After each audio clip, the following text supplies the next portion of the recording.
Okay, what is the meaning of mechanical role that mentions by the term here? Okay, basically, what he mentioned is that all people usually in this mechanical role, they are going to do just the same role. Okay, if they're going to go for hunting, everybody will go for hunting, and then everybody will gather the food. Okay, so there is no specialized role. All hunts and gather together. Okay, solidarity comes from the feeling that people go through more or less the same, okay, experience as others, so they feel bounded by each other. Okay, and due to the emergence of modern societies, introduces a shift from mechanical solidarity to organic solidarity, okay, which is founded on roles, specializations, and interdependency. Okay, so due to modern era, there is no more mechanical solidarity, but now we are towards the organic solidarity. Okay, what is organic solidarity? Okay, so it is in contrast of mechanical solidarity, whereby people need other people to survive. Okay, everybody has own functions. Okay, so the society is seen as an organ. Okay, everybody have their own functions. So one man cannot live alone because they need each other. This is because as society becomes more complex, it is not possible for any one of its members to possess all skills that are required to live his life. Okay, so let's say you are a teacher in school. Okay, so your specialization is only to teach. You do not know, okay, how to fix cars, for example, but your focus is only for teaching. Okay, so that is the specialization by role. Okay, when we discussed about divisions of labor in society just now, okay, can you think, let's say there is no divisions of labor, what will happen to the society? Okay, if everybody all have to do the same role, you are a doctor, at the same time you are a teacher. Okay, you need to know all about the medicine, okay, and also you need to know about how to teach. Okay, so by now I believe that you already have awareness that divisions of labor exist in society, and it is very, very much needed. Okay, now it is time to study what are the different systems of production based on how food is acquired and processed. And remember, we always see from anthropological perspective. Okay, so basically, we can categorize systems of productions into 5 types. The first one is hunting and gathering. Okay, second, horticulture. The third one, pastoralism. Fourth, agriculture. And the last one, industrialization. Okay, what is hunting and gathering production system? From the words, I believe that you can imagine, okay, what are the activities in hunting and gathering production system? Okay, hunting and gathering, of course, it involves activities such as hunting, foraging, fishing. Okay, so man has been gathering food from the earliest dawn of history, and today we still have societies which still do like the Johansi and Inuit. Okay, so they still practice hunting and gathering activities. In general, hunting and gathering societies have always been depicted as underdeveloped and less complex as compared to modern societies. Okay, and the following characteristic typify hunting and gathering societies. Okay, whereby hunting and gathering societies, they have small population, okay, nomadic lifestyle, the family as the basic social unit, okay, and found in isolated areas. Okay, first, why they have just a small population? Okay, so this happens because food gathering will never guarantee an abundance of food. Okay, food gatherers usually do not stock their food for long periods of time. Even if they are able to do so, this will eventually deplete their food source. Okay, so what this proves is that without plenty of food, human population will not expand. Okay, so that is why the group is very small. Okay, the second one, okay, why it is said that it lead to nomadic lifestyle. Okay, for the food gatherers, they have to move around from one place to another place, okay, in order to trail their game. Okay, so their lives revolves around seasonal hunting cycles, which explains why they do not stay put in any single area for extended periods of time. Okay, and then we have discussed just now whereby they consider the family as the basic social unit. Hunting and gathering societies consist of alliances between families that cooperate in hunting and gathering activities. Okay, so they are just among the family. Okay, the father, mother, grandfather, very close cousins. Okay, so the family unit is egalitarian in nature and does not value social differentiations, okay, as much as modern families. So everybody is treated equally. Okay, egalitarian here meaning it is a trend of thought that favors equality of some sort. Okay, so meaning that there is no social differentiation.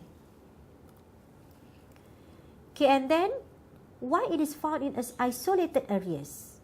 Okay, hunters and gatherers are used to hunting and gathering in isolated areas such as the deserts and also the tundras. Okay, with minimal equipment and weapons, they are able to secure enough food despite the harsh and unforgiving environment. So that is why they need to have a very close relationship. Okay. Okay, the second one, okay, the other type is horticultural production system. Okay, so let us know what are the characteristics of horticulture production systems. Okay, we can see that the Neolithic revolutions marks the shift from hunting and gathering to food production. These revolutions has the following cultural impact on the developments of human civilizations, whereby it leads to population explosion, okay, settled place of residence, and also role specialization. So you can see that this is totally different with the previous one. Okay, why? How it lead to population explosion? When society succeeds in producing food in great quantities, more people can be sustained at any one time. Okay, so this is how it will lead to population explosion. Okay, and then settled place of residence. Okay, where societies that produce its own food are more tied to the land compared to hunting and gathering societies. Okay, for hunting and gathering societies, they have to go from one place to one place. So that is why they have to lead a nomadic lifestyle. But here, they have to settle of residence because they are cultivating the land. Okay, and then they have to wait for the other process until the plants grow. Okay, and they want to take, they can reap the yield from the land. Okay, and the other characteristic is that in this horticulture production system, it leads to role specialization. Okay, so when food production systems improve, only a small number of people are required to prepare food, okay, for the rest of society. Okay, so it is not like before hunting and gatherers whereby everybody have to do the same thing. Okay, so it is more towards the role specialization. So those who are not involved in food productions are free to play other roles in society. Okay, and this brings about what Emil Durkheim terms as organic solidarity. Okay, so we have mentioned just now how from mechanical solidarity to organic solidarity, whereby the society know that everybody have their roles to be done. And we can see that this horticulture is one of the earliest food production system, okay, in this world. Horticulture is the cultivations of plants using simple tools. Okay, for example, just using hoe, okay, and small plots of land. Okay, so only manpower is used in horticulture. Animals or machines and any irrigation systems are not required. Okay, and in this system, it has a technique which is known as shifting cultivation, whereby the techniques here, the forests are cleared and raised to the ground. Okay, and then after the forests are cleared and raised to the ground, okay, so they just want the ashes, because the ashes become fertilizers and plants are cultivated. Okay, so this technique affects the fertility of the land after a year or two. Okay, and if this happens, the farmers will move to another site. Okay, so the abandoned site will be soon overgrown with bushes. Okay, and shifting cultivation is practiced in countries like Indonesia. Even till now, they are still practicing this one. Other places like Thailand, Philippines, Zambia, okay, and some underdeveloped countries. Okay, and the other one is pastoralism food productions. Okay, so what is pastoralism? Okay, so we have learned about hunting and gathering. Okay, and we have learned about okay, the horticultural. And now what is pastoralism? Okay, pastoralism is related to rearing of animals. Okay, for example, cattle, goats, sheep, as sources for food. It's either for the milk or for the meat. Okay, so the pastoralists, okay, lead a nomadic life because they are always looking for new pastures for their livestock to graze on according to seasonal changes. So herders have to ensure that their livestock have enough grassland to graze on. Okay, so that is why they have to move. Okay, so that this is why they have to lead a nomadic life. So pastoral societies do not have to rely entirely on their livestock. Okay, so they also get food by planting crops, okay, and trading with other groups. Okay, but basically, the main source of food for pastoralists is their livestock. And animals like the cow sometimes have special significance and social meaning in pastoral societies. Okay, for example, cattle. Okay, cattle are not just sources for food, but they also serve as bride well, okay, or sacrificial animals for religious ceremonies. Okay, so in other words, the social functions of livestock is also closely linked with other social institutions such as marriage, religions, and status. Okay, so they will consider rich persons if okay, the persons have many cows, for example. Okay, and you can see the other characteristic of pastoralism.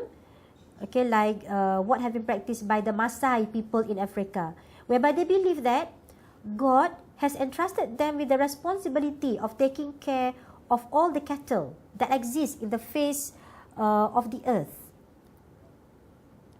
Okay, so just now we have discussed about the pastoralism production systems. Okay, so we can see that from the society, from the anthropological view, right? When they mention something related to the significance of the animal, not only for food, okay, but for the status, okay, there are symbols in that. Okay, so I remember one story. Okay, if you watch the classic story, okay, the King and I. So it was about the King Mongkut and also the British officers. Okay, so I was interested about one of the dialogue, okay, between King Mongkut and the British officers.